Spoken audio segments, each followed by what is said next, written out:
Well, gentlemen, I will have to keep my lecture short because I have another engagement. And that means short, probably not over 45 minutes. And this is because I had things prepared on view graphs and DVDs, and a picture sometimes takes care of 1,000 words, but not always. The preachers and the priests and the Pope don't use visual aids. So anyway, Bob asked me to say something about myself before, so I will. And I was born in Lithuania, and my name is Al, but actually my name is Algirdas. I say that, call it to your attention because it will come up there later. And so how did I get to talk about this Grail here? Jeff kind of yelled out that he has no speaker for today. So I was kind of, I can give one. And so she says, what are you going to talk about it? And I was just studying a little bit of Holy Grail, and they said, yeah, I'll talk about Holy Grail. Now that is a vast subject. I bit off a hell of a lot. And the reason, I studied mythology a lot all my life. So it's not a subject that I'm totally unfamiliar with. Now, about myself, as I said, I was born in Lithuania. The last year of the war, just about the time the bomb exploded trying to assassinate Hitler, I moved into Germany and experienced quite a few bombings and all that, and awaited the end of the war in southern Germany. And then I lived. Back off about 4 inches. And then I. Closer. Okay. Yeah, well, keep me there. And then I lived 4 years in DP camp, which was an extraordinary experience, actually. It was probably the most interesting phase of my life. And then came to America, and I managed to get into one of the military schools because, I didn't know much of anything else besides war. So I graduated from the Citadel in Charleston, South Carolina.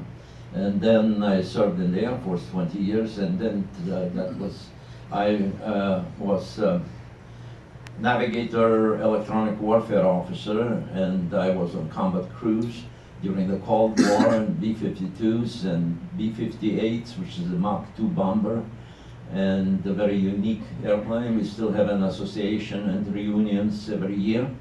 And then RC-135s, ELINT reconnaissance. We flew around the world and kind of soaking up information, and that kind of stuff. And then I worked at Wright-Patterson. I worked there for F-111 SPO, Avionics Labs, and Foreign Technology Division. And I was stationed out in Europe also. And then after I was in Vietnam with the F-111s, well, not Vietnam, we flew over Vietnam, but out of Thailand. So after the war, things got kind of haywire in the military and all that, and I ended up working for Howard Hughes, Suma Corporation, and that was Hughes Helicopters. And when they moved to Phoenix, I wanted to stay here in Palos Verdes because I followed out Mort Richardson here, who was a member of this club. In fact, he got me into this club. And his son, by the way, is right here. Steve, I already introduced him to you. And then several other friends. They are not around anymore. And so then when Hughes Helicopters moved to Phoenix, I remained here, and I worked for a short stint with the Resdale Engineering out there up north.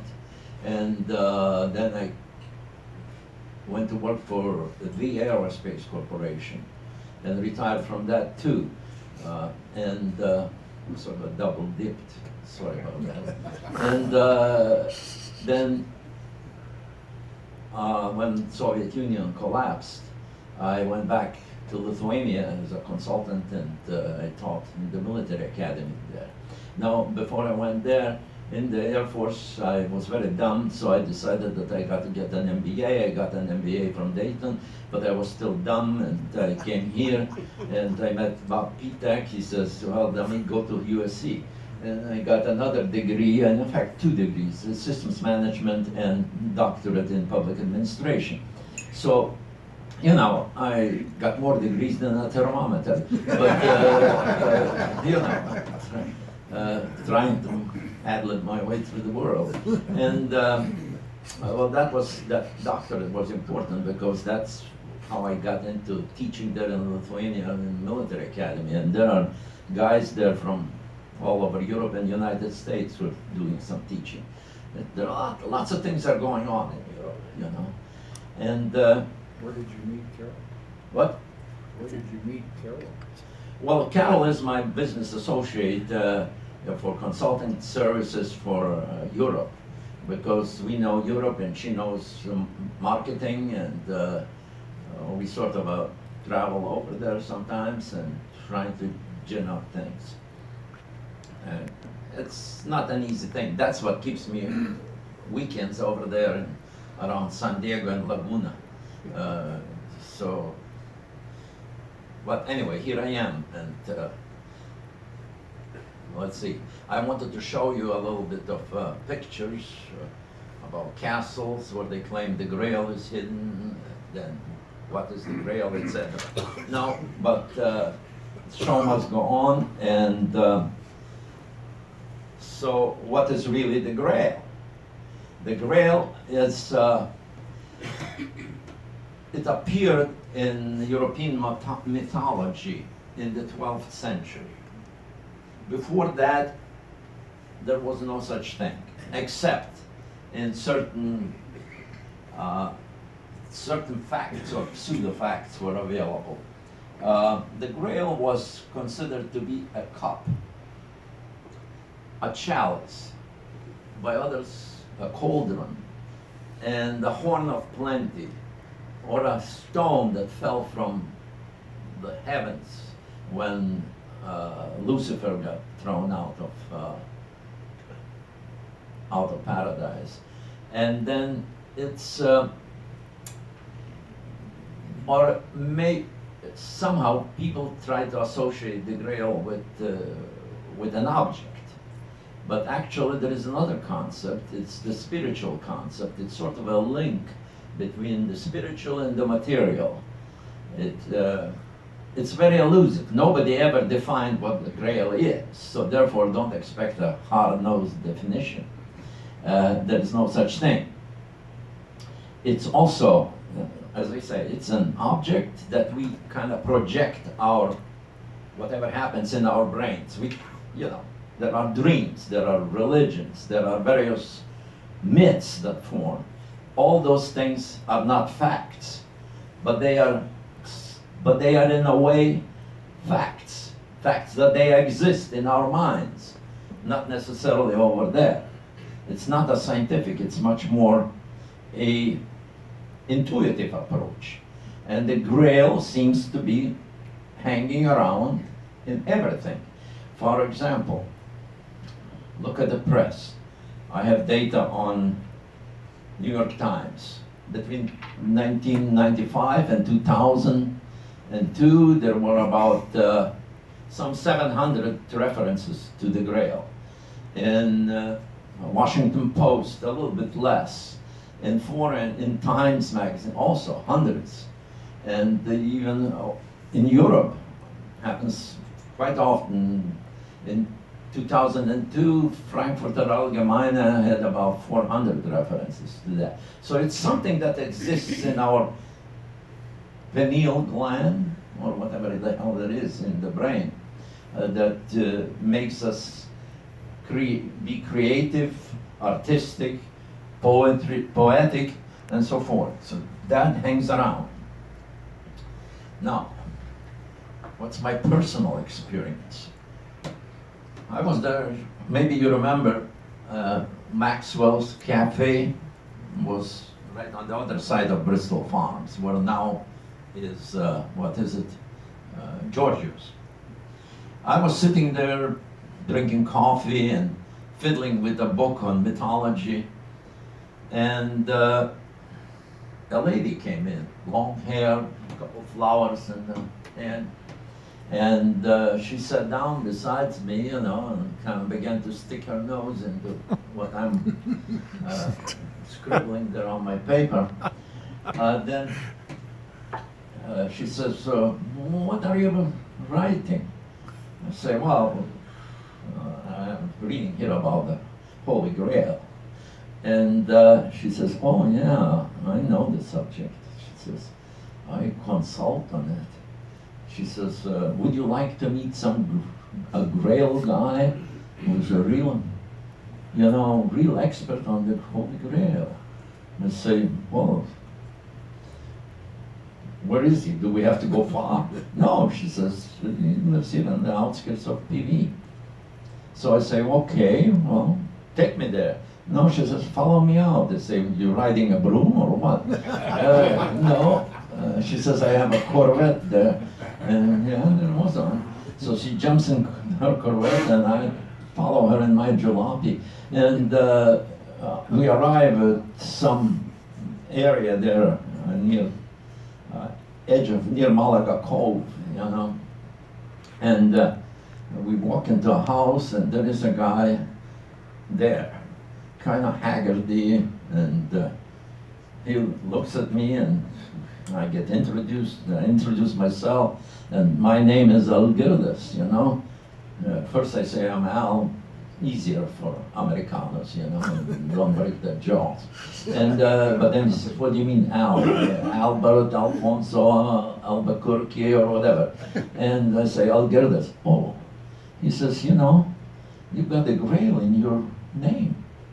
I said, "What the hell do you mean?" "Well," he says, "look at your letters. Algirdas." He transposed and came out Grail, all the letters. Oh, I never thought of it like that. I say, "Well, but that's English."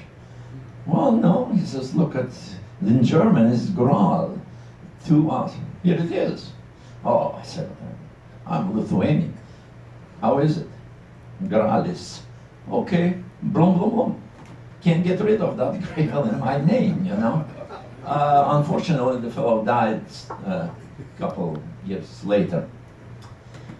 So this is sort of a personal touch. Then I actually went to Europe and visited Grail Castle in Montségur in France, southern France, in the Pyrenees. There is a town that claims to be the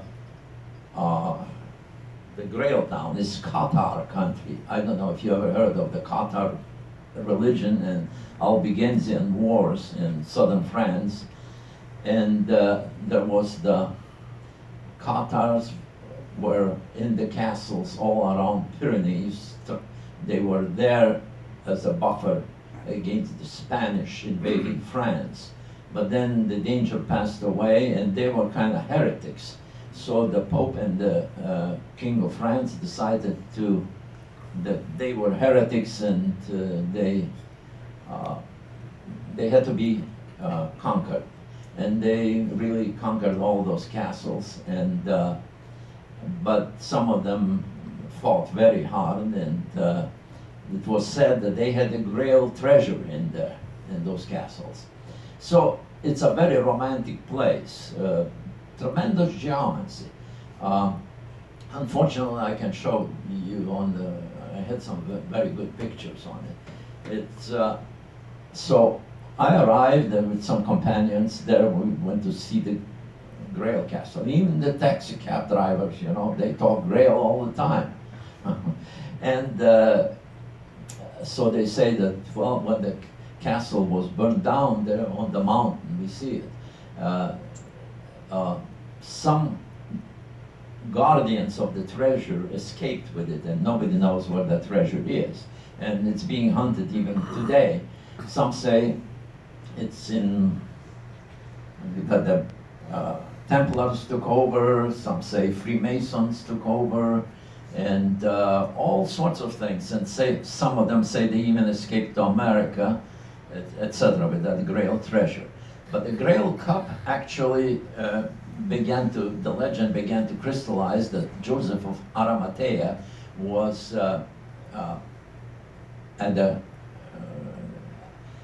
that he brought the cup that Christ drank at the Last Supper. And there are various pictures of Last Supper. Leonardo da Vinci painted probably the most famous painting of the Last Supper. But there are other paintings that hail from those days, Middle Ages. And so it was said that Joseph of Arimathea brought the cup to Glastonbury, and the cup was actually the same cup that they used for Last Supper, but it was also that gathered Christ's blood when Longinus stuck his spear in Christ's side. So it was a relic that was, well, that's the reputation of it, that it was somewhere, and basically mostly in Roslin Chapel in England, but also some allusions to Glastonbury. And they found a lot of cups all over the world that some people say this is the Grail cup, but you know, is it or isn't it, that's something else. But it's in our minds, or in the people's minds. So, and I ran into all sorts of things, little evidences of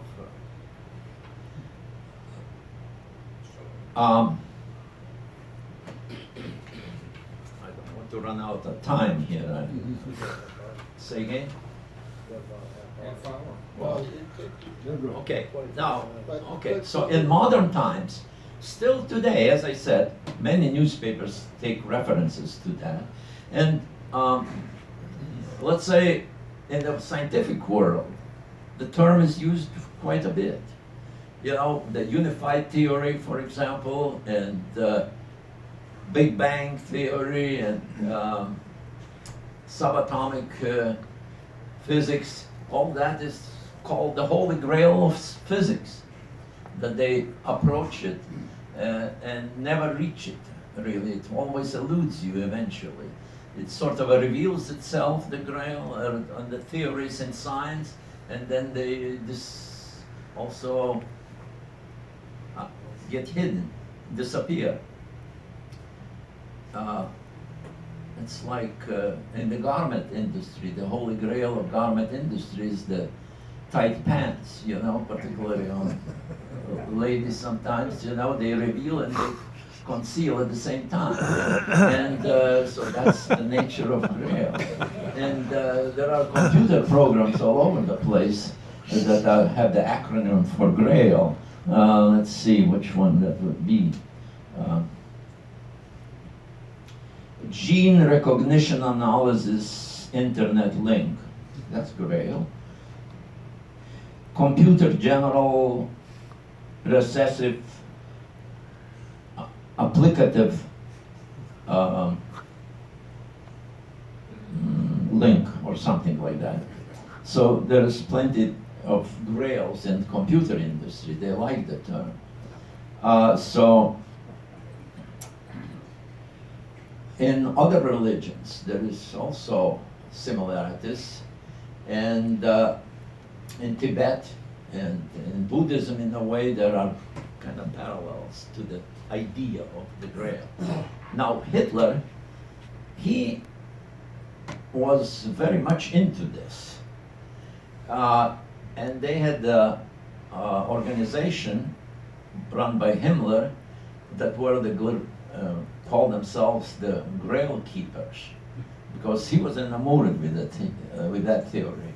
In fact, he sent a team to Montségur to look for that treasure that the taxi cab drivers talk about. And there was also a guy, Otto Rahn, who was assigned by Hitler to find the damn treasure. And he wrote a book, and he was quite a knowledgeable guy about mythology and all that, and he sort of dedicated his life to finding the Grail treasure and didn't, so he committed suicide. And but his books are still extant. And then Chrétien de Troyes, around the 12th century, he began to kind of crystallize this idea on paper about the Holy Grail.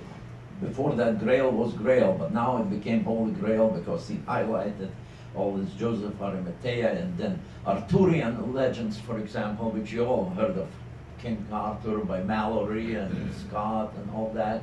They were about the Holy Grail, about Excalibur, and how Lancelot pursued the Grail, but he was sinful, so a sinful guy cannot find the Grail. That's the theory. And he can even see it. And then Galahad saw it, but once you see it, you got to go to heaven. So it's parallel. Galahad went alive to heaven. So it's very difficult to, get witnesses on the Grail. And but it's there like poetry, It's something that moves, and the myths are really, don't discard them. They are more powerful than facts. As far as, getting the masses or the people engaged into pursuing that. Hitler pursued the myth that, about his racial purity and all that.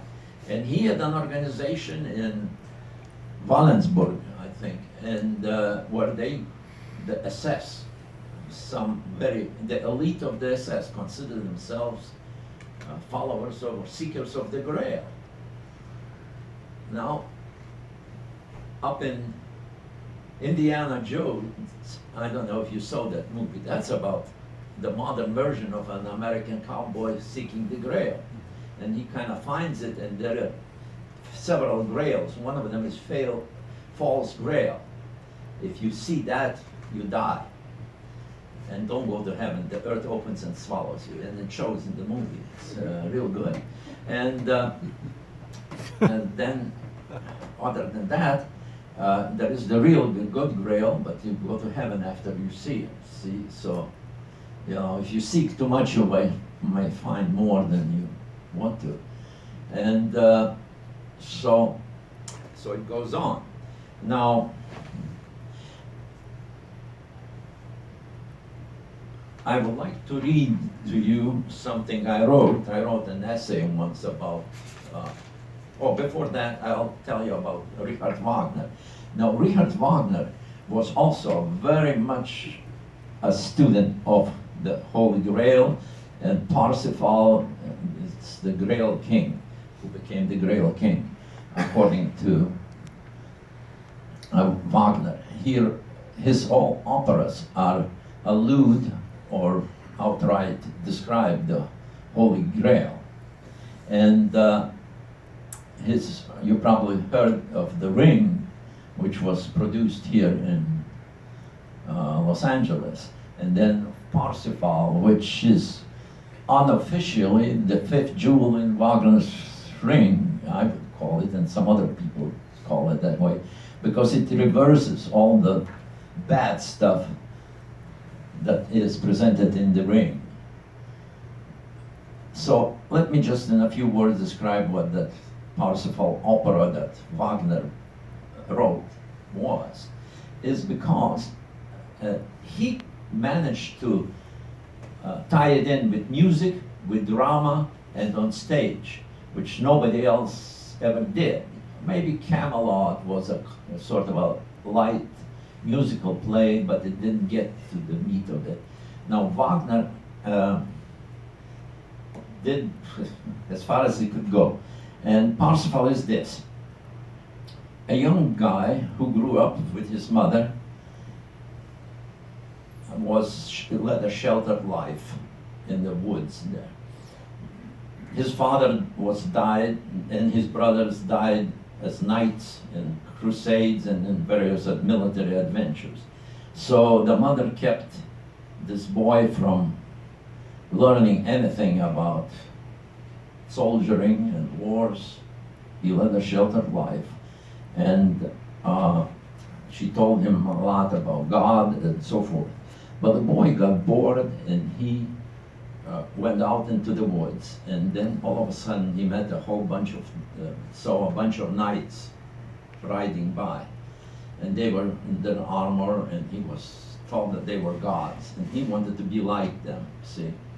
So he began to travel away from his mother without saying goodbye, and he went there, and he ran to a lake, and he saw a bunch of swans there, and he had his bow and arrow, and he shot a swan, and then continued on his journey, and he reached a castle, and there was there a guardian of the gate to the castle, Gurnamans, who already knew that he shot a swan, and he confronted the boy, asked him, "Who are you?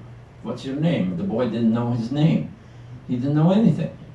And but he shot the swan, and he says, "Why did you shoot the swan?" Well, he had no reason. And the Gurnamans invited him into the castle, where there was a king there, Amfortas, who had a wound that wouldn't close. And there were they were keeping the Grail there. So, and the Grail properties were such that they would heal the wound. And but you had to touch the wound with the spear. That was the one that, the spear of Longinus, the one that pierced the Christ's body on the cross. Now, I'm getting a little bit ahead here. So, Amfortas had a wound that wouldn't heal. He got that because while he was the guardian of the Grail, he sort of done bad things with the ladies and etc. It's sort of a Petreus type of thing, you know. And so he was punished by the Grail, and he had this wound. But he wouldn't die. And because the Grail was giving life to the guardians of the Grail, and it had to be shown to them that once you see it out there, you would live another year, or you wouldn't die. So Amfortas couldn't die, although he wanted to, but he had to reveal the Grail, because the knights wanted to see it, and so forth. But Parsifal observed all that. He saw a procession with the Grail, and his name was even on it, you know. Well, he didn't know his name, but there was names on the Grail was a stone, and he remained silent. He was so overwhelmed with this, and particularly with his compassion for Amfortas, for that wound. So later Gurnaman says, "Why didn't you ask, what is it? Why didn't you ask the king what ails you? Why don't you ask the question?" In other words, asking questions is the big thing. So they threw him, Parsifal, out of the castle, and he traveled over the world, and he wanted to find the spear so he could come in and heal up Fortas. And he went to a castle that was run by Klingsor, the guy who also was a bad knight, and he emasculated himself, etc. And he stole the spear, and he had a spear. And Parsifal walked in there, and a whole bunch of ladies came around trying to seduce him, and one of them was Kundri, the main lady there. And she just about hit the target, so to say.